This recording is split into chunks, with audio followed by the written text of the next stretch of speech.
Bharat Zimbabwe को हराने के बाद भी सेमीफाइनल से बाहर हो सकता है। जी हाँ, ये सच है। जीत के बावजूद भी खतरा टलने वाला नहीं है, क्योंकि इस वक्त हालात ऐसे बन चुके हैं कि सिर्फ जीत काफी नहीं है, जीत का मार्जिन भी उतना ही मायने रखता है। साउथ अफ्रीका के खिलाफ मिली बड़ी हार के बाद टीम इंडिया का नेट रन रेट बुरी तरह प्रभावित हुआ है। अब मुकाबला है भारत बनाम जिम्बाब्वे और यह मैच सिर्फ 2 अंकों का नहीं बल्कि सेमीफाइनल की किस्मत का फैसला करने वाला है। अब सवाल यह है कि अगर भारत जीतता है तो कितने अंतर से जीते और कैसा रहने वाला है भारत के लिए सेमीफाइनल का सफर। T20 वर्ल्ड कप का ये पड़ाव अब सिर्फ क्रिकेट नहीं रहा, ये धड़कनों का खेल बन चुका है। हर एक रन, हर एक गेंद, हर एक कैच अब सीधे सेमीफाइनल की किस्मत लिख रहा है। वेस्ट इंडीज की तूफानी जीत ने जैसे पूरे ग्रुप का मौसम ही बदल दिया है। कई लोगों के चेहरे पर चिंता है, कुछ लोग कह रहे हैं अब मुश्किल है, शायद बहुत मुश्किल। लेकिन ठहरिए, जरा दिल को संभालिए, क्योंकि कहानी अभी बाकी है। टीम इंडिया अभी भी दौड़ में है और सिर्फ दौड़ में ही नहीं, उसके पास सेमीफाइनल तक पहुंचने के 3 मजबूत रास्ते हैं, 3 अलग अलग समीकरण, 3 उम्मीदें, और हर उम्मीद में धड़कता है तिरंगे का सपना। चलिए इस पूरे गणित को दिल से समझते हैं। पहला रास्ता सबसे साफ, सबसे सीधा, सबसे भरोसेमंद।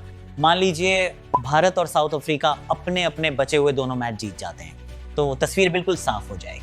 अभी हालात ये हैं, वेस्ट इंडीज के पास 2 अंक हैं, साउथ अफ्रीका के पास 2 अंक हैं, भारत और जिम्बाब्वे दोनों 0 पर खड़े हैं। अब अगर साउथ अफ्रीका अपने दोनों मुकाबले जीत लेती है तो उसके 6 अंक हो जाएंगे।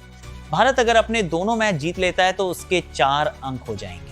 वेस्ट इंडीज 2 पर ही रुक जाएगी, जिम्बाब्वे 0 पर ही रह जाएगी। और ऐसी स्थिति में ना कोई नेट रन रेट, ना कोई जटिल गणित, ना कोई डर, भारत सीधे सीधे सेमीफाइनल में एंट्री कर जाएगा।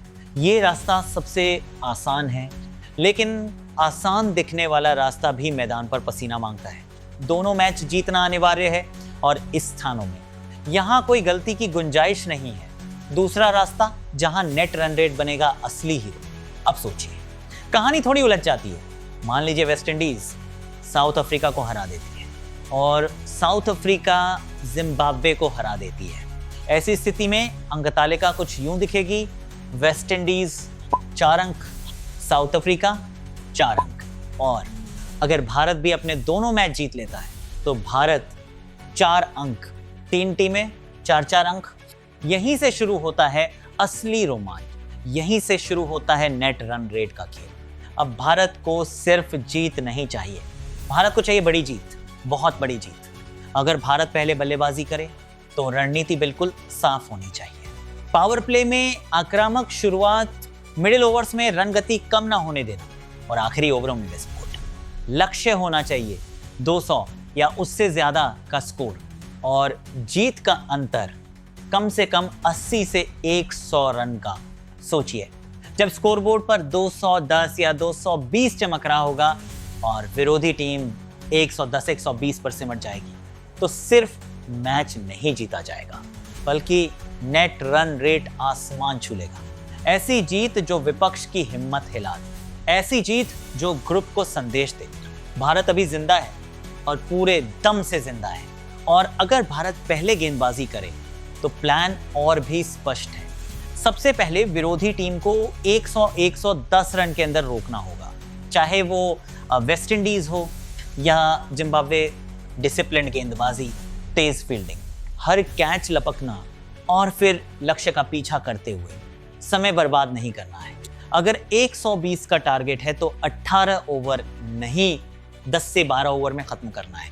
तेज शुरुआत, निडर बल्लेबाजी और बिना रुके लक्ष्य हासिल करना, यही वो तरीका है जिससे नेट रन रेट में जबरदस्त उछाल आए और वही उछाल भारत को सेमीफाइनल की दहलीज तक पहुंचा सकता है।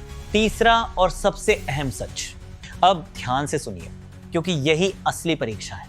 अगर भारत एक भी मैच हार जाता है तो लगभग वर्ल्ड कप से बाहर होने का खतरा खड़ा हो जाएगा।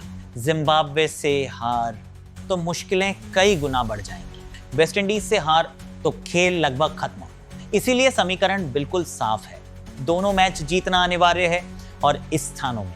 और अगर नेट रन रेट की नौबत आए तो बड़े अंतर से जीतना जरूरी है। वेस्ट इंडीज की बड़ी जीत ने जरूर तस्वीर को उलझा दिया है, लेकिन भारत अभी भी दौड़ में है। रास्ता मुश्किल है, लेकिन नामुमकिन नहीं। अब सब कुछ निर्भर करेगा रणनीति पर, कप्तान के फैसलों पर, गेंदबाजों की धार पर और बल्लेबाजों के इरादों पर। ये सिर्फ मैच नहीं होंगे, ये जज्बातों की जंग होगी। ये वो पल होंगे जहां हर चौका दिल की धड़कन बढ़ाएगा, हर विकेट उम्मीद जगाएगा और हर जीत सपने को और करीब लाएगी। अब निगाहें मैदान पर टिकी हैं। क्या टीम इंडिया इस चुनौती को पार कर पाएगी? क्या तिरंगा एक बार फिर सेमीफाइनल में लहराएगा? दिल कहता है हाँ, लेकिन अब जवाब बल्ला और गेंद देंगे। आपके हिसाब से इस ग्रुप से अगली टीम कौन सी होगी? कमेंट में जरूर बताइए। जय हिंद, मिलते हैं अगली वीडियो में। Thanks for watching.